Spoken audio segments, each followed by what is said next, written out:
Hey there, Mr. Redder here. Welcome back to another episode of Reddit Podcast Stories. Our first story we'll be reading today. My wife keeps throwing out good food, so I took it out of the trash can and cooked dinner with it. After that, principal asked everyone to be 30 minutes early for the exam. Really ends up regretting it.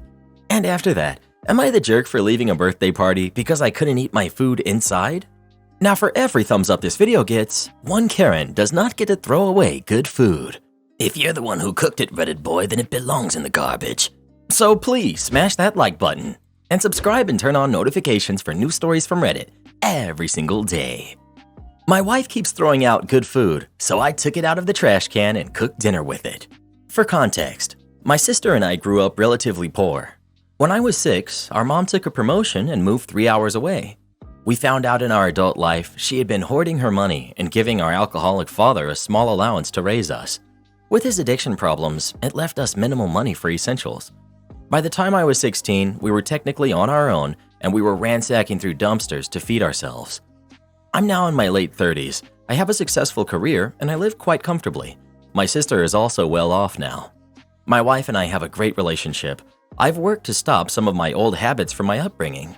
Some of my penny pinching techniques, my wife graciously ignores and lets me save our money where I can. However, there's one issue we always can't find a compromise on. I can't handle when our food is thrown out. Our daughter, who's 12, wanted chickens last year. That ended up being a good idea, since our table scraps would go to them instead of being wasted for the trash. For the record, I hate when my wife shops at Costco. She buys too much stuff for our family, which creates a lot of waste. I've asked her to at least donate what we don't eat, or give it to me, and I can drop it off at a homeless shelter near my house. She promised to just buy less quantity, but that didn't last because she didn't like grocery shopping more than once a week. Last week I came home and I found a sealed pack of lettuce, one whole cucumber, and an entire loaf of bread and potatoes in the trash outside. The lettuce was expired, but it looked fine. The bread was also expired, but it had no mold. The potatoes had eyes, but weren't green or rotten yet. So I went inside and started cooking on dinner. I grilled chicken, which was the only item not from the trash. I made a salad and I added the cucumber, used the bread to make croutons, and finally I made mashed potatoes. We all sat down to eat. My wife mentioned how great the food was.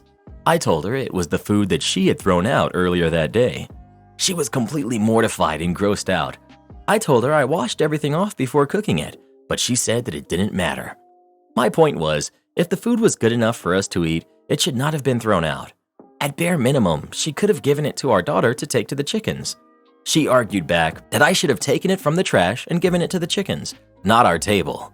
She was irritated with me, fearing we all would have food poisoning or something, but none of us got sick from the food. She said regardless, it was wrong for me to prove a point in that manner, and horrible of me to serve the family food from the trash. I don't really see what I did wrong. There are people starving in this world, and for us to just throw out perfectly fine food, it just doesn't sit right with me. Am I the jerk? You're the jerk. You need to find ways for you to heal from your childhood issues without digging food out of the trash. Just because you were okay this time doesn't mean that wasn't a bad decision, especially feeding it to your family without their approval. Everyone sucks here because it's clear from throwing out unused, unopened items that the wife is buying more than they need and throwing it out instead of donating it. Food waste is unacceptable. Having seen the news reports of activists who pull out pounds and pounds of perfectly good food from grocery store trash bins, I'm unable to say whether what OP did was dangerous or not. But even if it was, that doesn't make buying too much food and throwing it out instead of donating it okay. Not the jerk. Food waste is outrageous in first world countries. And lettuce with an expired date? Lettuce doesn't expire in a particular date, it just gets rotten. Your wife should be more conscious of foods. I can't believe she'd rather throw food away knowing that you used to be a hungry kid and eat from the trash than making an effort to do a better shopping list. Well, who do you think is the jerk? OP or his wife? Please let us know. Principal asked everyone to be 30 minutes early for the exam. Really ends up regretting it. I'm a teacher. The principal we had at our school was the kind who got to her position because it was a way to escape teaching students. She was a teacher before taking the exam to be principal, which is common, and to flaunt the little authority that it got her. One of the issues I had with her was about punctuality. She was especially strict about it, which would have been fine if she weren't herself systematically late to everything. I loathe hypocrites, and it makes our job especially difficult to ask students to be on time in classes when the principal was half an hour late to a meeting that she had scheduled herself with their parents. Come the end of the year, and with it, time for the baccalaureate, final exam for high schoolers in my country. The students start to receive their instructions for the exam week. When we see the instructions, we're already upset because the time is wrong, on purpose. It would tell a student that they had to be there at 7:30 for a 4-hour test without even telling them that the test is actually scheduled to start at 8 and ends at noon. A few days later, the teachers received their own instructions to monitor the tests. It's normal to get them after the students, though it was particularly late this year. For us, the scheduled time of the test is correct, but it was mentioned on each of our instructions that we had to be present 30 minutes before the start of each test. I mean, we aren't going to be present at 8 exactly if the test is scheduled to start at that time. We don't want to do the students over. We need a few minutes to get the test papers and let the students in the classroom so that we can start exactly on time. But 5 minutes is enough, 10 at most. And as teachers, we're used to being there slightly before class starts anyway.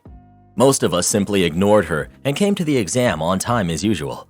But a dozen of us decided to comply, and we sent her emails tallying up the total numbers of hours that we'd be working that week, adding that half hour before each test. She answered with some BS that our tallies were wrong because she wasn't counting the half hour. We let that pass. We complied, and my colleagues declared their overtime. In the end, that came to about 30 hours of overtime total for doing basically nothing that had to be paid. She also did not seem to realize that my email was slightly different than that of my colleagues. For me, it's a bit different because I work part-time. As such, I'm not allowed to do overtime. Come Friday, I sent her a new email, reminding her about the upcoming issue. No answers.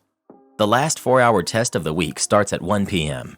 At 2:25, I asked my colleague monitoring the next room over, who was in on the plan, to cover for me for 5 minutes. There's a door between the exam rooms. We can stand there and watch both rooms to let the other take a bathroom break or something like that. I go to the principal's office. I remind her that there's a room full of students with 2.5 hours left, and I don't know if she's scheduled someone to take over for me, but I've already done all of my hours for this week, and since I'm not allowed to do overtime, I'm leaving. Now, as a teacher, I take pride in my punctuality and my ability to finish my speech exactly on time. I also purposefully timed this one. Just after I told her I was leaving, I look at my watch. It's 3 seconds to 2:30. I look at her face while she just gathers her thoughts.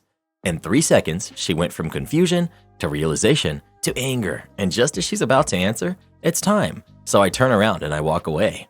"What are you doing? Stay here. We're not finished." I answer without looking back. "Sorry, it's 2:30. My work is done.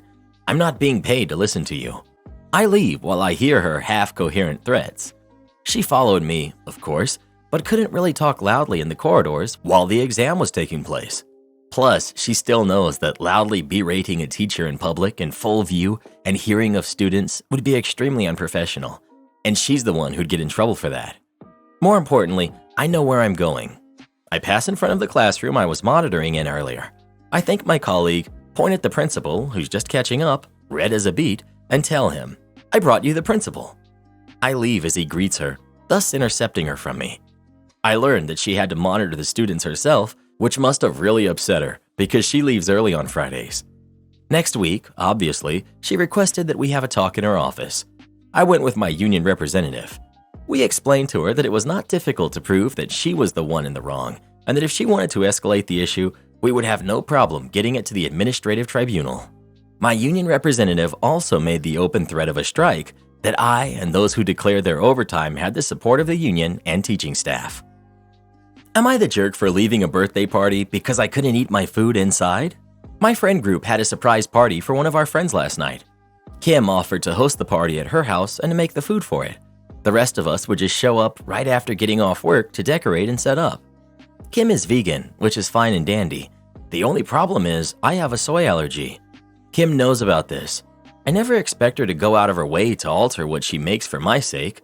There's just an agreement between us that it's not very often I can eat what she makes because she uses a lot of soy-based condiments and substitutes. However, since this was a party taking place after work and was supposed to last a while, I asked Kim if she could hold off on certain legumes and the like, and at least one thing that she makes so that I could eat while at the party. She said she would try. For my part, I packed myself an extra lunch to keep in a cooler throughout the day. It didn't consist of any meat, but there were eggs and items made with mayo or yogurt. I intended to eat it before the party started while decorating, but I wasn't hungry at that point. Once the party started, I did munch on some cut-up vegetables, but they weren't cutting it, and I got really hungry. Kim had made 2 things of mashed potatoes, but she couldn't remember which bowl had been made with soy milk and which had been made with almond milk. I went out to my car and brought my pack inside so I could eat something. Kim came over to me and said that she could smell the mayo and told me to go eat in my car, that she was fine that I wasn't eating what she had made, but I knew she has a vegan household and doesn't allow non-vegan foods inside. Mind you, it's January, nighttime, and really cold outside. I wasn't going to argue with her because it was her house and I didn't want to ruin the party by addressing the issue right there. But I also didn't want to have to speed eat while sitting in my car or make frequent trips outside just to snack. So I said goodbye to our friend whose birthday party it was and I left. A couple hours later, I started getting a bunch of texts asking why I had left so early in the night. I said it was because I was hungry, but some of our friends kept pushing because they had seen me come inside with my pack after saying I was grabbing food, so I was honest with them that it was because Kim told me to go eat in my car. Some of our friends are split now and think Kim should have been willing to be flexible since it was at night and really cold outside, and others are siding with her. Kim is just mad and thinks I started drama on purpose. Am I the jerk for leaving after she told me to go eat in my car? Not the jerk. And she's one of the reasons that vegans have such a bad rep. It's not rocket science to prepare at least one dish that you can eat, and to remember which dish that was.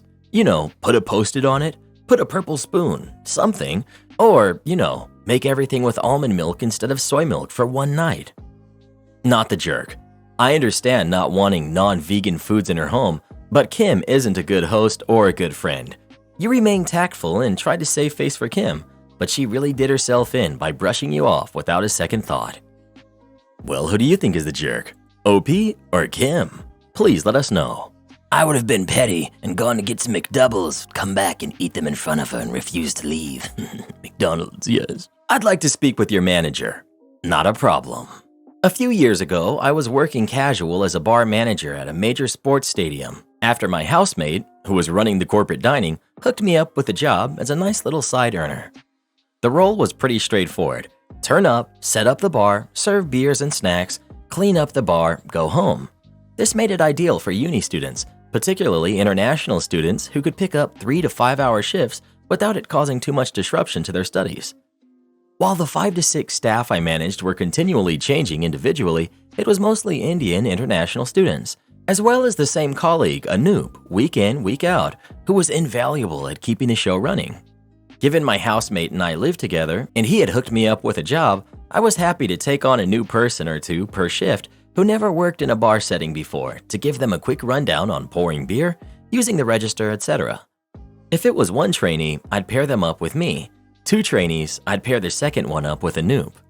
The bar was a members-only bar that had its own private room that came as a perk of the $800 membership people were paying to the sports club each year. It meant, along with getting beer in real glassware rather than plastic, that the queues were also much shorter as well, and there were usually a few ex-players kicking around to give the odd speech. During one particular shift, just after the game started, I was doing my thing at one end of the bar when Anoop came up to me and said that there was an issue at one of the registers. I went over to see, and the young student there told me that the patron standing opposite the bar had mocked her accent when she tried to explain to him she was still learning how to use the register. The guy looked at me and said he just wants a beer. Summing the situation up quickly, I leaned into a tool that I had learned from my housemate. Sorry, based on what my staff member had just told me, you made a comment making fun of her accent. I'd like to believe that that's a comment you wouldn't normally make, which leads me to believe you must be intoxicated. I'm not able to serve you anymore tonight. However, I'd be happy to serve your friends, but they will only be able to buy 1 drink at a time. Needless to say, he wasn't happy with this, and after a couple of minutes back and forth, he asked to speak with someone else about the issue. Absolutely, not an issue, I said, and asked Anoop to quickly go off and find the corporate dining manager. After 5 minutes or so of waiting, the game has restarted at this point, so our patron is now missing the game as well. The corporate dining manager, aka my housemate, arrives wearing his lanyard, suit, polished shoes, etc. I give him a quick summary. The guy pleads his case that he should be allowed to keep drinking here because he's a member and he's paid good money to be there. My housemate hears him out and then says, "Based on what my staff member has told me, you've made a comment towards a member of my team which is inappropriate, and he's made the right decision to prohibit you from buying any more alcohol at the bar.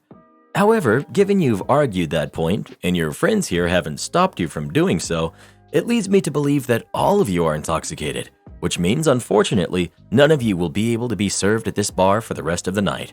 If you'll excuse me, I'll need to go get back to the corporate suites, and if there's any further issues, we'll have to get security," points to guy standing at the door who checks everyone's membership card before you enter, to escort you out. With that, he turns and leaves. The crappy patron and his friends take the L and ask me where the nearest retail outlet is that serves beer. Not a problem. We're on level 3 at the moment, so you'll need to take the 2 flights of stairs down to level 2, and then take 1 left and wander past the food, merch, and toilets, and it will be on your left-hand side. Given their seats were on level 3, that's a fairly decent walk to complete several times throughout the game, and I'd like to think it gave them time to pause and reflect. However, I suspect that wasn't the case. Am I the jerk for taking up space at a restaurant? I, 27 male, often go out to eat alone. It's never an issue for me since I'm usually sat at bars or at a table for 2. Recently, I wanted to go to a new place that had opened in the area. I went alone, and the hostess led me to a table for 4. I asked if they had smaller tables or a bar to sit at, since I didn't want to take up a spot for larger groups. She said this was their smallest table and they don't do bar seating. The restaurant wasn't super busy, but definitely picking up as it was dinner time. While I was waiting on my food, the attendance picked up big time, and there were people sitting outside waiting. I noticed at the host stand an older woman, a man, 2 younger adults, and a kid were crowded around, and the woman pointed directly at me. I tried to ignore it since my food was about to come out. While I was eating, the group from earlier were sat in a booth not far from me. The lady who pointed at me made a loud comment about how selfish young people can be, how some people are so entitled they take things away from others without a care. Then I felt something hit my neck. It was a waddled up straw wrapper. I turned to look where it came from and noticed everyone at that table was glaring at me except the kid, who was oblivious. I wouldn't say I have social anxiety, but I am non-confrontational, so I went back to my food. Then the unthinkable happened. The lady came over and asked for one of those chairs at my table, saying they squeezed 5 into a booth and just wanted a chair for the kid. Before I could get an answer out, since I was chewing, a server walked by. "Oh no, ma'am, we can't have chairs moved around. Safety with the walkways." Well, why does one person need 3 extra chairs? I have a kid suffering, and his parents are horribly uncomfortable because you sat one guy at a table when you could have just given him his food to go. The server then told her that she needed to sit back down, but she kept ranting. Oh, I'd love to sit comfortably at a table too big for me. It must be so nice knowing I'm ruining another family's dinner. At this point, the hostess interjected and the server left. The hostess tried to shoo her back to her table, but the lady kept demanding an extra chair. "Ma'am, you told us to sit you in the first table that opened. The manager and I told you that it would be a squeeze, and you still wanted it. Either you take this table or you can leave." The lady finally grumbled her way back to sitting, and I finished my meal, paid, and I got out of there. She was definitely unhinged, but I'm stuck wondering if I'm the jerk here for taking up a space meant for more people. Not the jerk. The hostess knew you were alone and sat you at a foretop because they don't have 2-seat tables or bar seating. They can't reasonably turn you away for being alone or force you to have takeout. The family squeezed into a booth was in the wrong before throwing the waddled up straw wrapper at you. No, not the jerk. You asked for a smaller space and did your due diligence to try and accommodate others. If the restaurant couldn't seat you somewhere smaller, that's on them. You shouldn't be punished for eating alone. Pull the door logs? Forget you. Pay me. I've done cleared contract work for more than 20 years. One downside of cleared work is that there is no sneaking in late or out early as everything is logged. A few years ago, I discovered that one upside is also that everything is logged. I was hired onto a 5-year contract, and for the first 4, everything was fine. I rode the train to work, did my required 40 hours, went home, and had no problems. Into year 5, the same thing happens that always happens in contracts. People start to leave. This isn't unusual, as the end of a contract holds some uncertainty, so people will find another new contract to move on to so they don't have to worry about it. Unfortunately, the immediate effect is that the workload shifts to the people that stay and things start to slip. Why not hire more people? Nobody wants to come onto a contract that's in its last year. Well, on this contract I stayed because I liked the customer and intended to ride out the final year shenanigans. Things started to fall behind. We were down from 15 engineers to 5, and the customer complained that the company was not meeting their contractual obligation. What did the company do to fix this? Offer hiring bonuses? Pay overtime? Make lucrative offers for people to stay? No. They called in their "everybody is inherently lazy" boomer project manager to handle things. From day one, boomer manager tells everyone that our lack of progress by 5 people on more than 100 active projects is simply a time management issue, and he threatens to pull the door logs to see who's actually at work for 8 hours a day. I figured he was bluffing, and I didn't worry because having been on the train schedule for 4 years, I knew that every day I was in the building from 7 to 4, except for occasionally walking down the street to grab lunch. The key point here is that being a contractor, I couldn't work overtime without authorization, so for 4 years, I had just put 40 hours a week on my timesheet. You may see where this is going. The fateful day comes when manager actually pulls the door logs and 2 of our engineers get a talking to about their time in the building and how claiming 40 hours without being there for 40 is fraud. I was upset by this because everybody that was left was working very hard, and the 2 guys manager had confronted had been working on COOP projects for our offsite location for years. So unless he pulled those logs as well, he didn't, they would be short. So what did I do? I stopped by manager's office and asked what my door totals were. He told me I was fine and not to worry about it. I told him I just wanted to be sure my time in matched my timesheet, as I didn't want to get caught in timesheet fraud. Again, he said not to worry about it, so I headed down to see my buddy Tony in security, and he pulled my logs for me. Next week, I walked into manager's office, closed the door, and told him I had a problem. I had pulled my door logs, and over the last 4 years, I had averaged almost 44 hours a week in the office, but had only ever charged 40. I had almost 800 hours of unreported labor and didn't know what to do about that. He told me not to worry about it, it wasn't a big deal.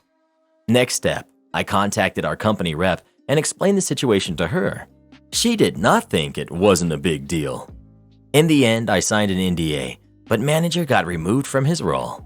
I bought our whole team beers and lunch, and a memo went out to the team telling us specifically to charge what we worked, even if it had some overtime. Edit.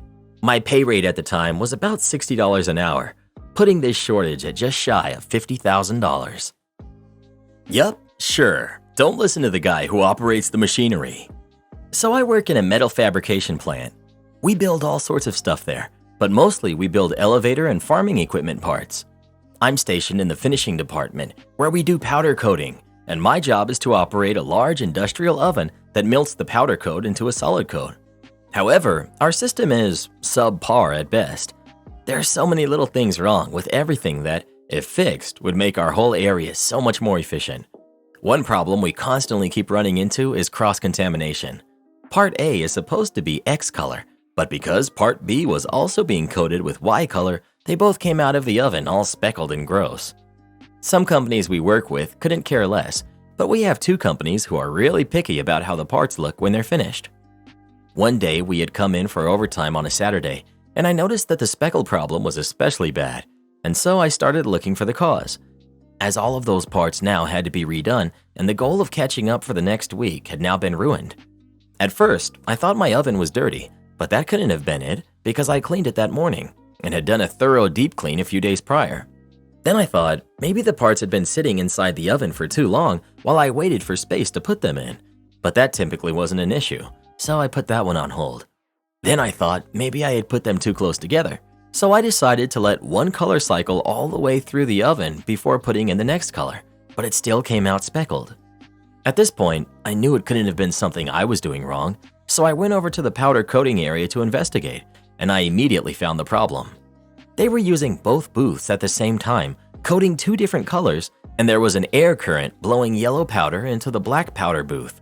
Mystery solved.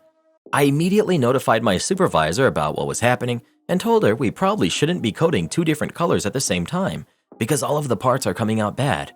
But she told me that there was no way that was the issue and that it had to be something that I was doing wrong. But I had just checked everything that had previously been a cause of speckles, and I knew for a fact that this couldn't be the case. So I hatched up a plan. I waited until the oven was completely empty again, and I pulled her aside and said, "All right, you see that? The oven is completely empty, and you watched me clean it this morning. So you and I are going to do a little wager. I bet you this week's entire paycheck that even though there are absolutely no yellow parts currently inside that oven, that these black parts are going to come out yellow anyways. And they'll be coming straight from the booth. They won't be sitting out exposed to any debris. They'll just go straight in and they'll still be yellow anyways." She thought this idea was absolutely ridiculous and saw absolutely no reason how she could ever be wrong, despite the fact that she knows nothing about how the oven system works, and she took the bet. 45 minutes later, the parts came out, and what do you know? The black came out yellow. Turns out that sometimes the people who operate the machinery know more about said machinery than those who have never even touched it. If you want to change companies, don't let the door hit you on the way out. I work at a small company delivering potable water to people who don't have access to either city water or a private well. So we deliver to the same customers pretty much every week. Some customers are great and go out of their way to make deliveries easier, or at least make sure that they don't make them any more difficult than they have to be. A few customers just don't give a hoot and expect us to make deliveries no matter what they do to make things inconvenient. Recently, one customer over the last couple of years had made several changes to their property that made making deliveries significantly more difficult. I had spoken to my boss about them, and he laid out the conditions that would need to be met before he would consider dropping a paying customer, and they were literally just barely within the limits. And to their credit, they did keep up with their bills. I dreaded seeing their name on the delivery list every other week. Then they changed to wanting deliveries every week because their kids were moving into the house as well. After that, payments started being more sporadic. The checks we were getting changed names from the homeowner to their daughter. My boss only takes cash or check, not credit cards, as he feels no compulsion to give any money to credit card companies or to increase prices and pass the cost on to the customer. One day while I was in the office doing some end-of-day tasks, the phone rang. Caller ID was this problem customer. Boss answers and I eavesdrop. It was the daughter. She wanted to start paying by credit card. Boss said no. Then she decided to drop her threat to change companies.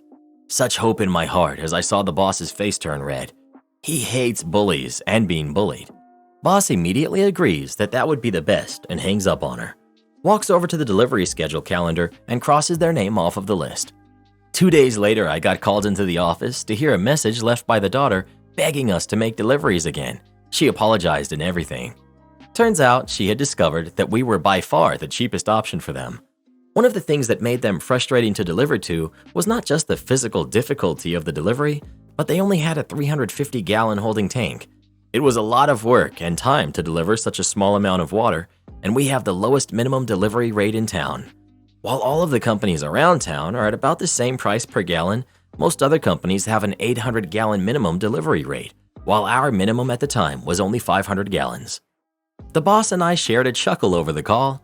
I don't believe he ever bothered with calling her back.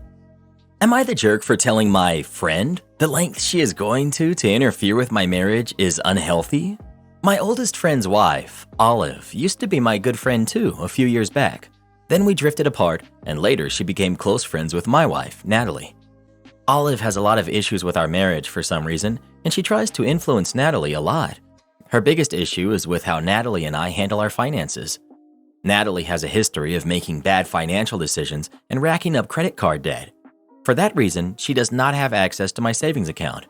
I make 3 times as much as Natalie, and she's terrible at saving money, so almost all of the money in the savings account was put there by me.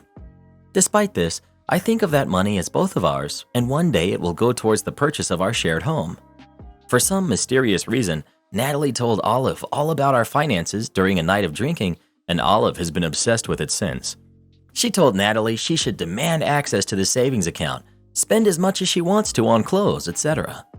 I really don't think it's an accident that after every single night out, Natalie starts a fight with me about our finances, especially since Natalie brought up how Olive and her husband do their finances in a much better way. Now on to the point.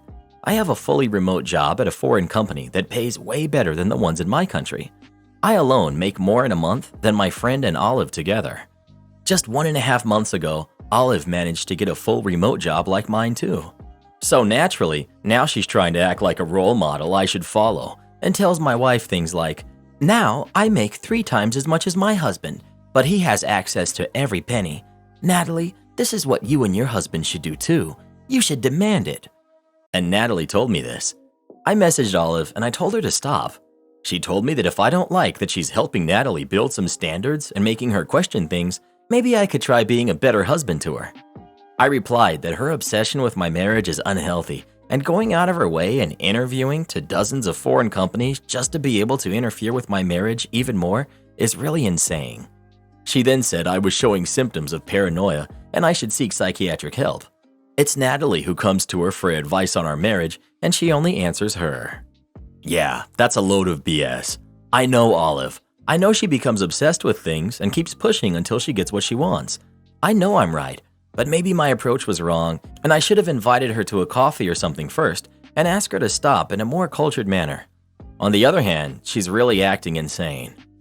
Am I the jerk? Not the jerk. This is also way beyond Am I the Jerk's pay grade. You need to sit down and have apparently several conversations with your wife, a handful about money management, a couple about why you keep a separate account, and a few about not inviting outsiders into your marital decisions. Not the jerk, but it seems a lengthy conversation with your wife is in order. Does she know why you keep the money in a different account? Does she know how you feel about her friend? Based on how you wrote the post, it feels like you're trying to avoid your wife altogether, while she should be the first person you talk to and make your point clear to. You should, however, stop being bullheaded and not be 100% sure you're right when going into that conversation. In a marriage, you often have to meet in the middle and find a consensus. Otherwise, I doubt it will last much longer. I say you're the jerk because, and I don't know Olive obviously, but it's very possible that your wife is confiding in her. After all, you literally wrote, "For some mysterious reason, Natalie told Olive all about our finances during a night of drinking." Perhaps it's no mysterious reason. Perhaps it was her feeling upset about the financial situation and feeling loose with alcohol among a friend, and that Olive is simply giving your wife her perspective and advice when she does, especially because you said that arguments only happen when they go out together. You may wish to talk to your wife about how she feels before completely dismissing the fact that she may have some dissatisfaction with the way you handle your money and begrudging Olive and accusing her of interfering with your marriage. Well, who do you think is the jerk? OP or Olive? Please let us know. Support our channel by joining as a member today, and we'll give you a shout out in our next video. Or come watch this video next. You won't believe what Karen does in that one.